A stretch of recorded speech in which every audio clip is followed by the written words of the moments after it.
Welcome to Birth at Work, the podcast where we dive into the real, unfiltered stories of what it's actually like to navigate pregnancy, birth, and early parenthood while building a career. I'm your host, Kristlyn Powell. Each episode, we sit down with working parents who share their honest experiences, the victories, the setbacks, the moments of doubt, and the strategies that actually work. Because let's be honest, most workplace policies weren't designed with pregnancy and new parenthood in mind. And it's time we talked about what that really means for the millions of us trying to grow families while growing our careers.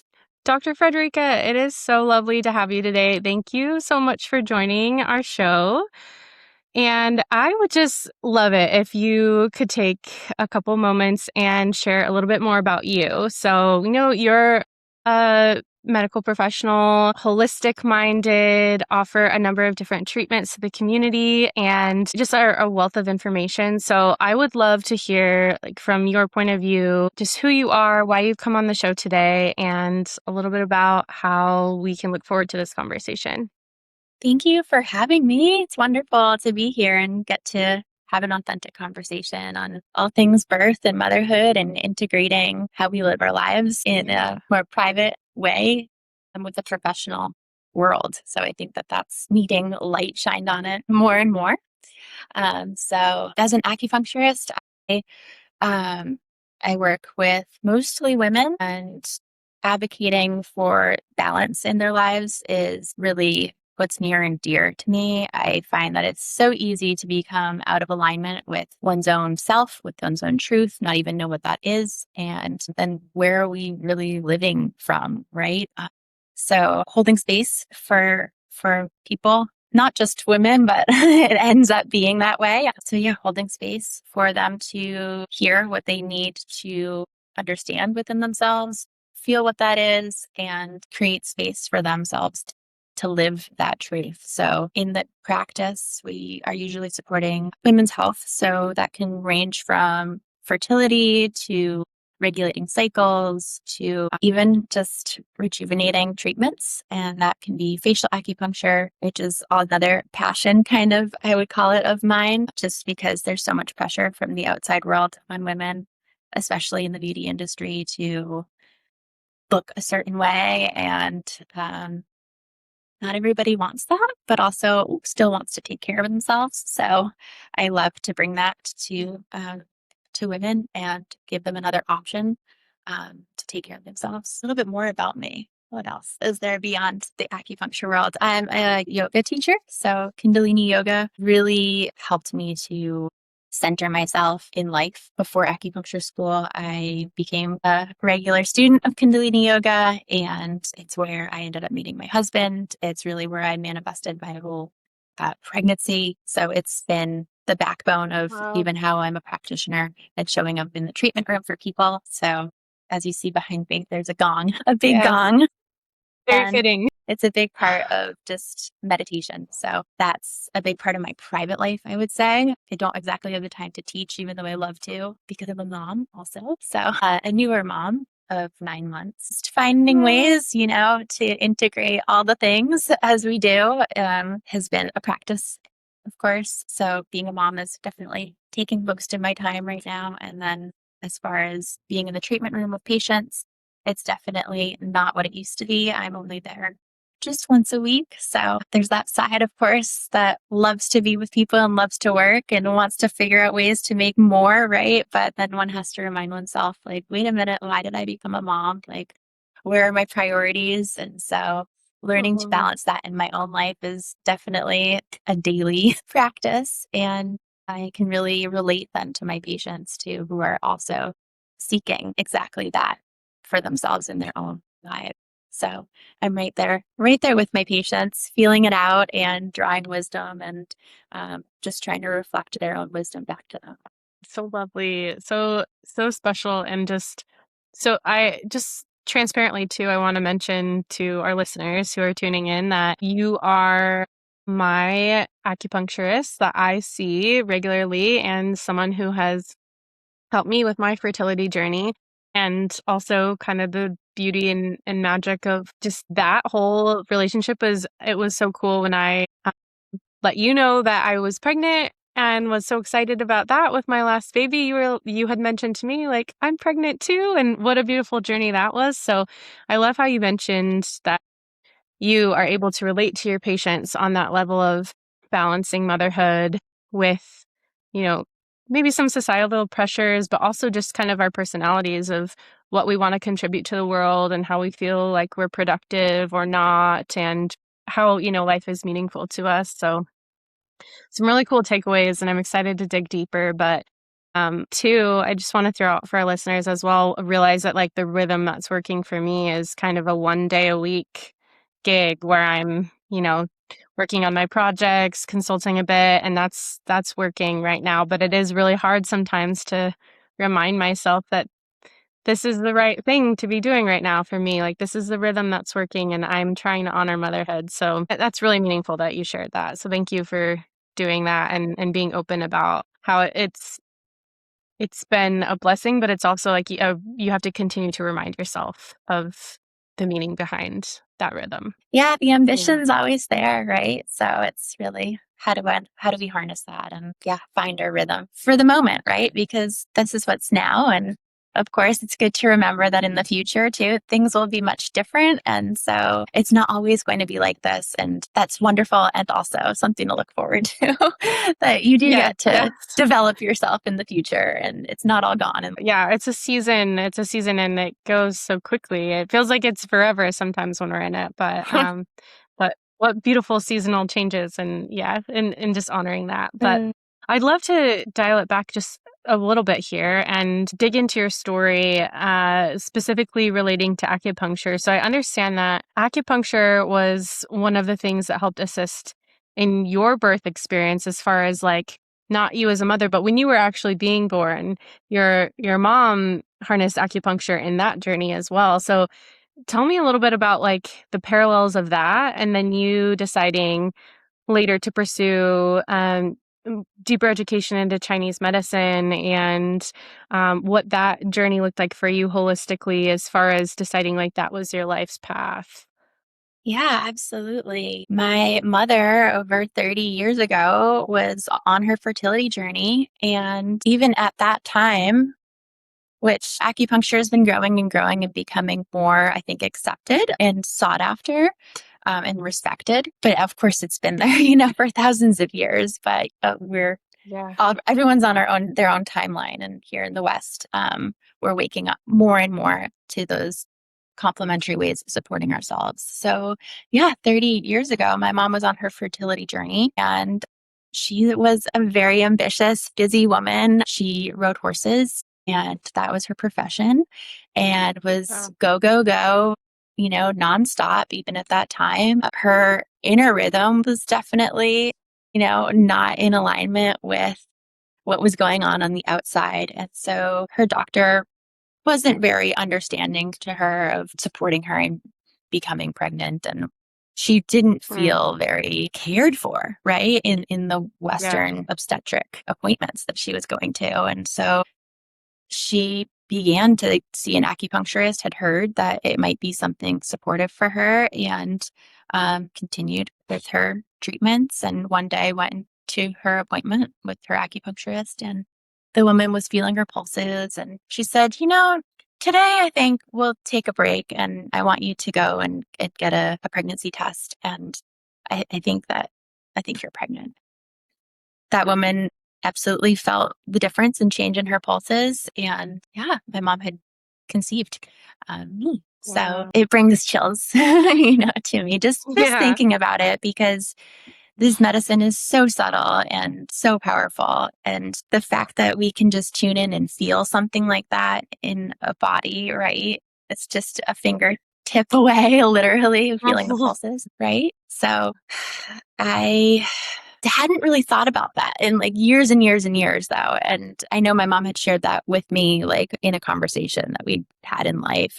But I didn't begin my journey to acupuncture school until I was about 28. So I had kind of been trying to find my groove and was very interested in health and wellness and had began to health coach and was feeling like I wanted to go deeper but not really sure which avenue to go with that. And I had ended up starting a master's program in health promotion management at American University. And I was trying, like I was showing up and I was putting in the time, but it was just not feeling like me when I would go to my classes. And so Yeah. by the time the second or the first semester was ending, I was like, I need to like find something that I actually like am excited about showing up for. I've always been that type Yeah. of person that like if I'm not like excited about it or like truly feeling it, I just can't make myself show up. So I'm Yeah. thinking, if this is my life path, like this isn't going to work. I went to an open house at a holistic school that was offering a master's program in health coaching. And they also had several other programs that they were showing, I guess you would say, in the open house. And the acupuncture program was one of them. And I just sat in on the talk that night and I like remembered like my mom and I remembered, my gosh, yeah, like acupuncture was such a big part of my life growing up. Like we had an acupuncturist come to our house and work on the horses that my mom was training. And then she would come and work on my parents. And so it was just like all of a sudden, waking up to like the reality, right? It was like I had to live these life experiences up until I was 28. And then suddenly I got to like, oh, this is what I'm supposed to be Yeah. doing. But I wasn't supposed to learn about it like when I was 20 or, it wasn't going to be that clear of a path. So, yeah, that's kind of like the beginning to my acupuncture Yeah. journey. And you mentioned it was around 28, but was it, I think if I'm understanding right too, like throughout your 20s, you started noticing that your health and well-being were precious pearls of sorts, and that was really meaningful to you in your life. And so you started making some life changes around that. Like you said, you were getting your master's in health promotion. And I think, was it around that time too that you maybe kind of leaned in and took a closer look at societal pressures or structures as far as like industrial elements of our society and the patriarchy, and had some deeper thoughts on what path to take with your life due to some of the things that you were seeing systemically? Gosh, yeah, that was an ongoing awakening, I would say, beginning in maybe when I was like 20 or so. Um, Mhm. and it came out of a darker place actually for me, which is interesting in many ways. I struggled with an eating disorder, probably that got worse and worse with anorexia. Probably it started when I was around 16. And then I began college and I got really wrapped up in cocaine actually, and then realized how that could like s- even make the eating disorder, I guess, like it would get the results that I would want from Yeah, the eating yeah, disorder, right? And so that fun would lead to like other psychedelic adventures, right? And so the one thing that rose out of those psychedelic like adventures was this realization of, wow, we're so separate in our bodies and on how we relate to life and to the earth. And it just started to really, yeah, wake up this like realization that how a lot of us are living in this world is so out of alignment. And I started to really see like how the petrochemical industry, how we grow our food. I just started to wake up to like, oh my gosh, like how I'm feeding myself is not even healthy, and like what am I putting into my body and what are we doing to this planet? So there was out of this darkness I started to kind of like even realize like how I was treating myself, and how that was so unkind, and I didn't realize it right in that yeah. time of my life. And as I started to kind of like realize how the friends I was choosing weren't supportive of what I was actually feeling. So as time would go on, I started to make big changes. I had left a boyfriend that was kind of holding me in this dark place, and I um, began to eat better and just seek ways of supporting myself that were actually supporting myself. So I think by the time I was 22, I had fully cut out any drug use. And that's when I went back to school or started school for the Institute of Integrative Nutrition after graduating college. So Yeah. I had a little lapse there. Yeah, so it was this kind of like trajectory in this journey, and the eating disorder definitely fell away and then came back and fell away. And then by the time I started my master's program when I was 28, I had moved to DC and was working and also was looking for it as another job to support myself while I was in my program, and decided to start to model a little bit. And so I Mm-hmm. had walked runway there. And of course, that's going to be so triggering to an eating disorder, to somebody who's had one. So that was really the last Right. time I like fell off my path, but quickly came back on again and realized, what has all this work been for? But I think a lot of times when we've had darkness in our life, we can kind of like run away from it and touch back into it. And it's this ebb and flow until you finally um, are strong enough to stay in your truth and stay in your power. So it was Yeah. a long way around the barn, I guess, so to speak, to get to these realizations for myself. But I find that I'm also so grateful for all of that, because I feel I can really see people in their struggles and see them as people and not feel afraid of them and want to help them and know what they're capable of. So I'm really grateful for all of that. Yeah. Wow. I also just want to take a moment and reiterate that, like, every person that's listening to this episode, everyone on this planet has their own kind of dark night of the soul, right? Like that shadow part of them that they face maybe multiple times in their life. And I think I mean, this is personal opinion, but it probably rings true for many people, is just that when we're able to hold space for that part of ourselves and understand where it's coming from, and why we're experiencing these things that we do that are hard and painful, then I think it opens it up to a lot of beauty and balance and harmony and direction in our lives. Like, for you to be able to experience what you did on that level, it's very challenging. And then not only meet it, but also be able to, I think, understand yourself on a deeper level, and spin that around to use that experience and help others.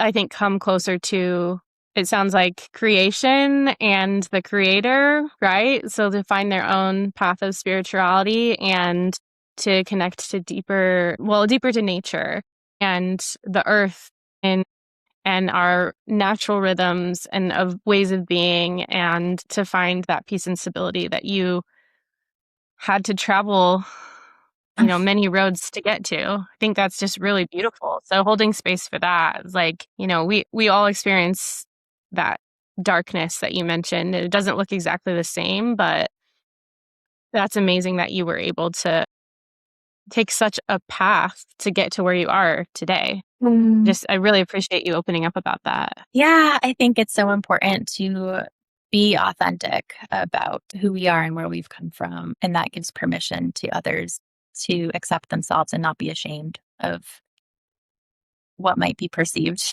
in the public eye to not be okay, because that's Yeah. the only way we can grow.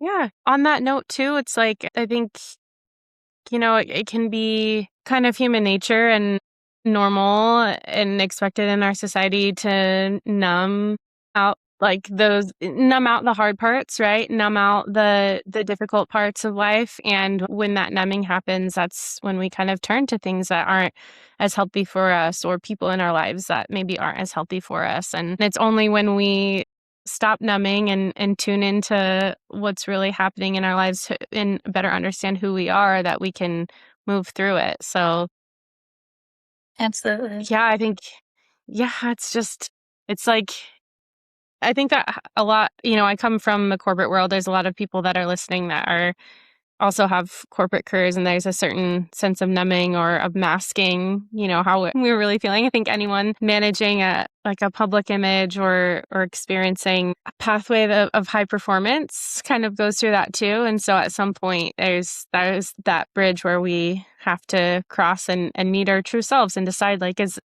this the way of living that I want to carry on? Maybe not. Like, where do I go next? So At what cost? yeah. Yeah. And with that being said too, if you're open to it, would love to kind of weave in some elements of your fertility journey. So I think maybe some of what you experienced impacted your menstrual cycle a bit. Is that right? Could you share a little bit about, as you made some life changes, what you noticed in your body and in your health journey, and when you decided, like, I really want to look at my fertility and consider having a family, like, that's important to me. What was that like for you? It's interesting because I went through collectively about 6 years on and off where my cycle came and went, depending on how much I was eating, right? And how much I was able to like sustain being in that positive space. Yeah. And a big part of my cycle coming back and returning was through herbal medicine and was through acupuncture. That was probably, I think I was 28 when I started to seriously work with an acupuncturist on my cycle and actually be more concerned about it. In the past, before that, I didn't even go to a doctor for it. I just it was a little bit of who I was, like doing things on my own, like not too worried, a little too cool to be worried about things, like kind of just that like person in their 20s who's just like so confident in like their own self I in can a relate. sense. And you can't tell them anything, right? That was like me in my early 20s. And my friend, my girlfriend, she's like, no, like it's really not good that you're not getting your cycle. And I'm like, it's fine. Like, I'm fine. Like, I just kind of brushed it off. And then eventually I was like, okay, this is really something I'd like to pay more attention to, and started working with an acupuncturist. And one of the first things she had me also do was to begin not only eating more, but eating meat. And I had been a vegetarian for so long, and it just, I think, got to a point where it wasn't serving my body. And that's something I've now learned more so about. I've also been a vegetarian again since then.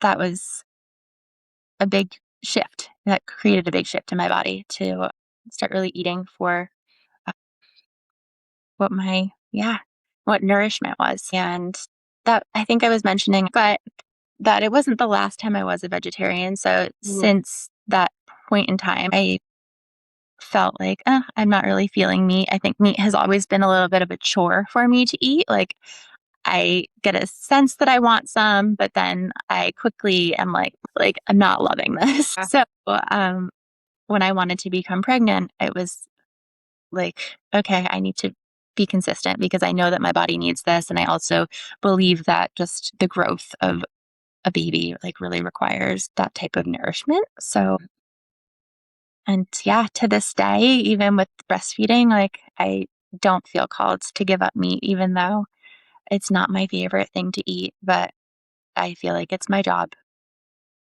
I think Yeah. that's sometimes something we have to do, right? When we know better, and sometimes we don't feel like it, but also we have to just show up and do it for ourselves. Yeah. Yeah. I hear that. I was kind of funny the other night.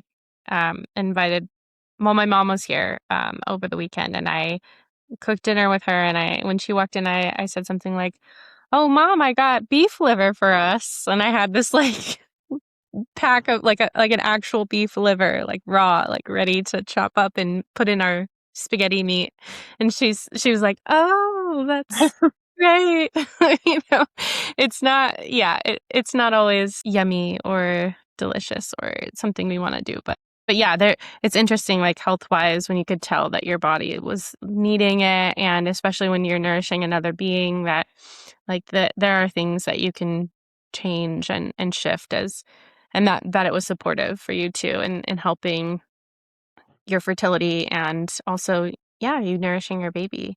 So I'm curious too, like, when you were able to conceive, obviously, like you were seeing patients and building your practice. And I'm curious. I mean, I know that I was kind of on a similar path as you around the same time pregnant, but what was it like from your point of view, like holding space for other people's journeys as you were pregnant? And did you have any challenges that you were, navigating with your fertility, pregnancy, and now postpartum that you feel like would, our listeners could benefit from or you're called to share just openly here? Yeah, I think the beginning of conception was challenging. I actually a lot had suffered from a miscarriage in the very beginning, Mm. and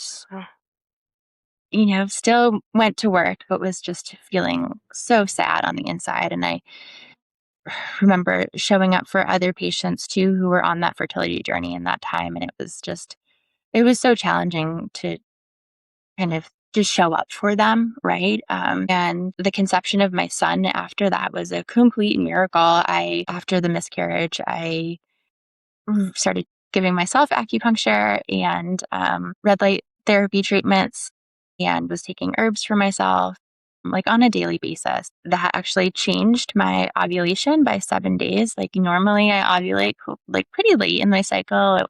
They would call it a late luteal defect. I was always around like 21 days. And in Mhm. that one cycle, after the loss of that child, I ovulated on day 14. And it was that was I had lost a child in the beginning of the month, and I was pregnant with another at the end of the month, and it was just this kind of, like, surreal Wow. place to be in, right? Like, you're just Yeah. still kind of grieving and then, like, a little bit afraid to be excited because 'cause you're like, "This just happened, and I don't really know," just stuck kind of in all of these emotions and feeling not stuck, but, like, feeling all of these emotions and feelings, and what it's really just brought me to is just the miraculous nature of life because wow, Yeah. it's such a reminder to not get stuck on like our past stories, right? And just to even see maybe like for me, I saw that child that came before like really prepped my body and brought my hormones to a level, but now is now able to support my son. Yeah. Yeah, just seeing the happenings of life as all meant to be and not becoming too dragged down by them, right? So, Yeah. That's incredible. That's such a quick, you know, change. Like you said, it was as if you were still in that process of grieving the loss, but then welcoming the blessing at the same time. It seemed, so quickly that changed and like you said, kind of a miracle. I mean, it really is like that happened. And also really beautiful that you were caring for yourself with the skills that you had built and learned and shared with so many others. And that helped in your fertility journey. And you also use the acupuncture as kind of a natural induction, right, for your son when you yeah. were ready to bring him into the world. Is that right? What was your decision like as, that time was nearing and, you felt he was ready, you were ready? What did that look like? And if you could explain a little bit about the natural induction process, I think that would help some of the listeners better understand it for those who aren't familiar. Yeah, absolutely. So, with acupuncture, we can really help the body to be relaxed, right? We're all about regulating the nervous system. And so, frequently towards the end of birth, especially with first time moms, like there's this anticipation of course, no, we haven't given birth before. So it's like, okay, I'm excited to see my baby. But that part in between now and baby in my arms, like, I don't know what that's going to be. And so I think that can start to close off the body a little bit, even on an unconscious level. And so having your treatments with acupuncture just helps the body to be held, helps to move the energy, helps to open these pathways, these meridians in the body, helps to open the uterus and relax the heart, and relax the liver, relax our organ system so that we can just allow life to come through us, right? And Mm. so when you go to see your practitioner and you have your, maybe hour-long treatment, you can be in that space and you can let all the stresses fall away from you. Nobody can contact you. It's just a place for you to bring your intention and for you to just be and be cared for. And that sends a message to the body. It sends a really powerful message to allow oneself to just be what you need to be to show up to birth your child, I feel. And there's really nothing quite like it when it comes to preparing your body for. So I knew at 37 weeks, like, okay, I have the green light from my midwife um, to start moving things, right? And Yeah. I was planning, my husband and I, we were planning for a home birth. And, that 42-week little threat there, if you call it almost, was in the back of my mind. And I was like, okay, like at 42 weeks, they're telling me like I don't get to have this dream and maybe like that we've been dreaming of. And so at 37 weeks, when I got that green light, I was like, okay, what are the things I can be doing for myself to really support my body and my nervous system and allow things to start moving? And so I had several labor ready massages, and I was eating so many dates in my third trimester. My husband was giving them to me as a snack every night. Like, he was so wonderful. And yeah, I had several acupuncture treatments. And the last one that I had was on a Friday, and my baby was born on a Sunday. And I remember on that Friday after I left, like the Braxton Hicks were like full on happening. And then Saturday night, I was in the pool with my husband, and it was just like constant Braxton Hicks. And in Wow. retrospect, it was like, oh, I was in labor then, like early labor. But of course, like I didn't know what I didn't, it's your first time. Yeah. Yeah. In a sense, you're just, and I wasn't in pain, right? So I'm like, okay, things are good. Like my body, like having all these contractions, but I'm happy, like feel great. So I thought really nothing of it. And what was interesting though, it was July 4th, the day that I got my last treatment, and my family was all getting together that night. And I was like, I'm staying home.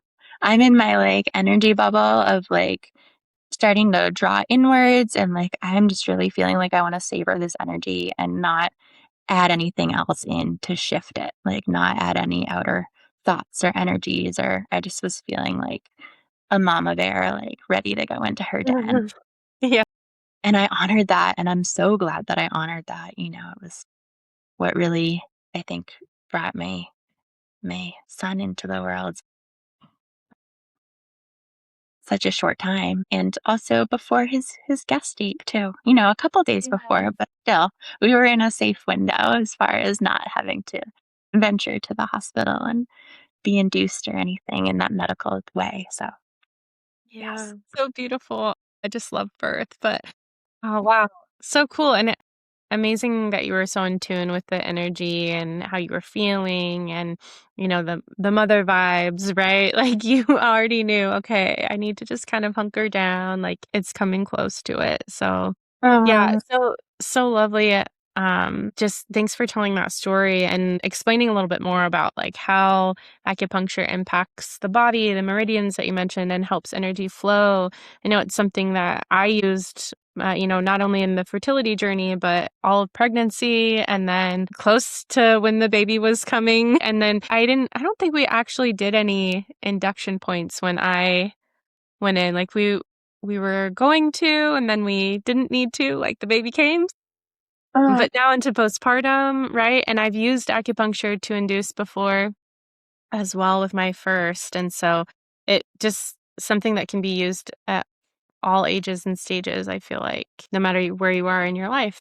um, I'm curious too, with as you've kind of shifted into this postpartum phase for yourself, what that has looked like. I know you said you made some decisions on like working, once a week and having that rhythm and honoring motherhood at this time of your life. But when did you decide that? Like what was the transition like for you? And how did how to balance the physical and energetic changes in postpartum? And do you still feel you're learning a little bit more about that? What has that postpartum experience been like for you? so I definitely was ambitious when I returned to work. And in my mind, I made those plans before my baby came. And I thought, okay, I'm returning to work very part time, like 2 months down the road seems like plenty of time. And so much different to mentally plan for it than rather than experiencing it after the baby arrives, right? So I did start work 2 months later. But I found that I overcommitted because I started back with 1 day a week and then I brought another day on pretty quickly and hadn't fully been honest with assessing like where I was at and where our family was at.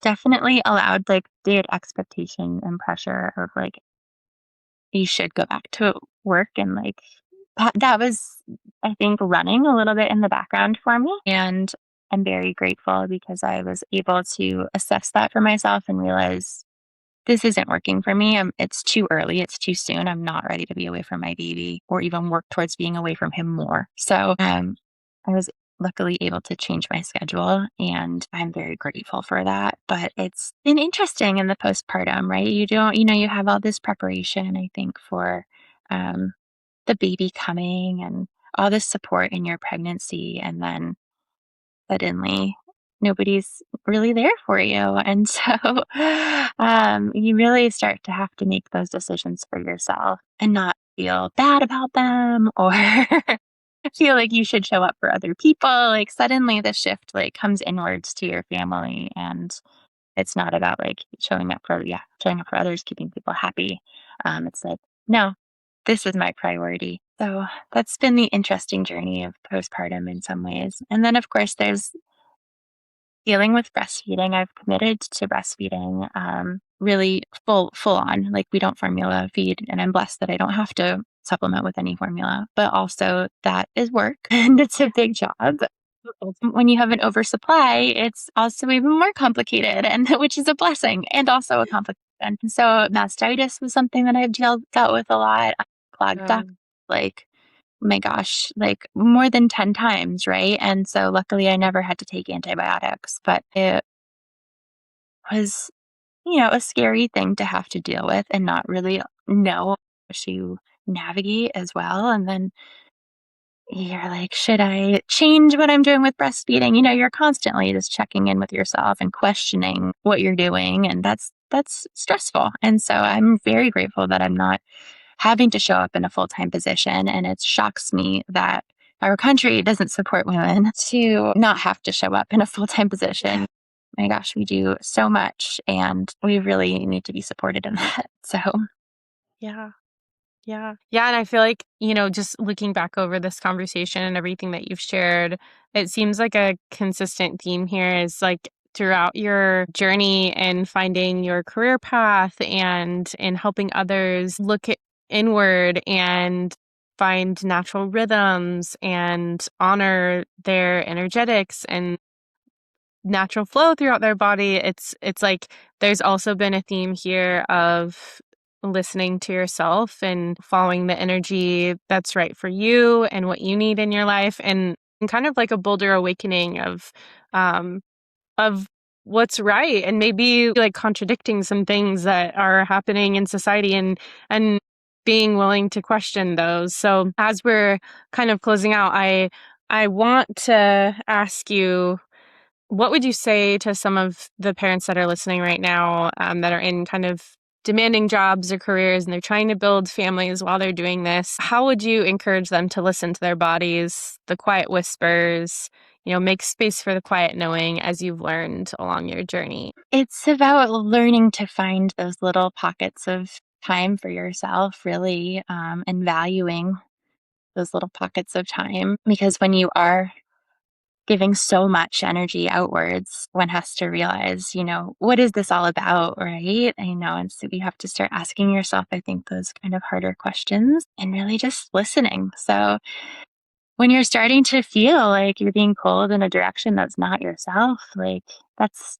a calling and that's a beautiful symptom and a kind of a portal to learning how to slow down and listen, right? When you're Yeah. feeling like, oh my gosh, like I'm showing up so much in this job of mine and yet like time is moving and what do I want, right? And so see that symptom as something that can be nurtured and cared for and start to seek ways of nurturing and caring for it. So that's one reason acupuncture can be so wonderful is you might have this demanding job, but if you can get away for, that time for your appointment and you come to that appointment with your intentions of what you're seeking, have that conversation with your acupuncturist and they can fully support you in that space of taking those small seeds and starting to manifest what it is you're seeking Yeah. to really grow for yourself in your life. And then you can start to maybe work that into like a daily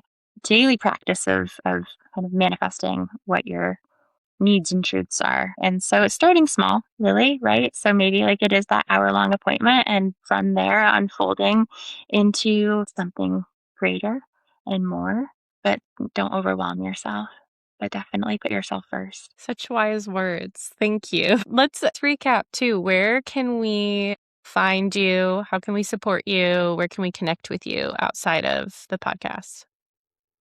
I'm a practitioner at Mount Sunny, which is a studio for wellness in Phoenix, downtown Phoenix.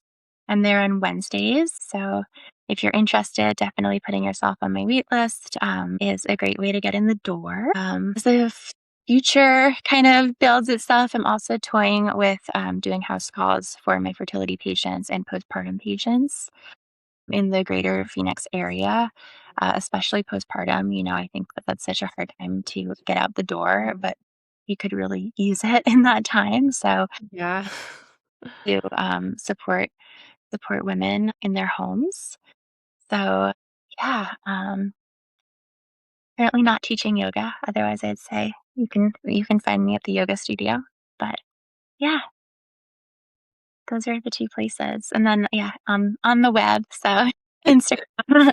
Dr. Frederica is my handle. I'm not the most active there, but I'm there and you can always reach me there and send me a DM. Yeah, I can attest. Anytime I see your stories, you're very active on stories. You share all the gems on Instagram stories. So I'm always like, okay, what's today? What are you sharing today? But yeah, I love it. Thank you so much. And we close each episode with kind of looking forward for future working parents. So, as you're kind of speaking your truth and laying the foundation for future generations, what do you hope for them as time goes on, as society shifts, and as we're being more open about what it's like to build families while building our careers? I mean, podcasts like this are incredible, right? Because we're able to come here and just speak our truth. And that collectively is just growing and growing and growing. And I am excited actually to see how that begins to shift the support that we can get as parents in the future and the time that we can hopefully get away from work to be parents and then have jobs to return to, right? I look forward to that day. And it seems like it's not too far away, actually. So that's my hope.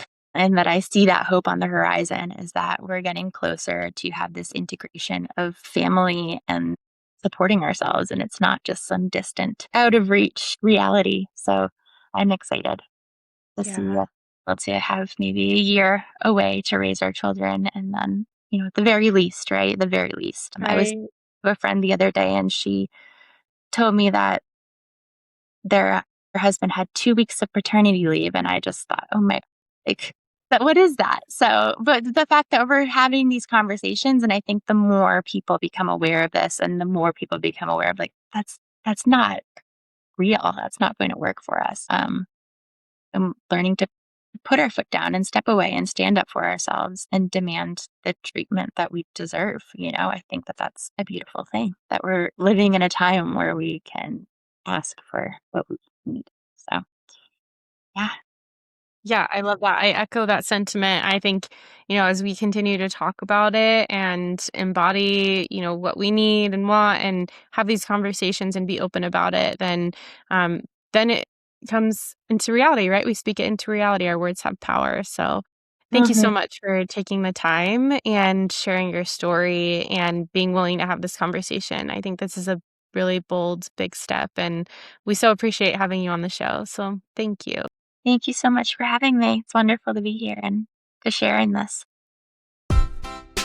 That's a wrap on today's episode of Birth at Work.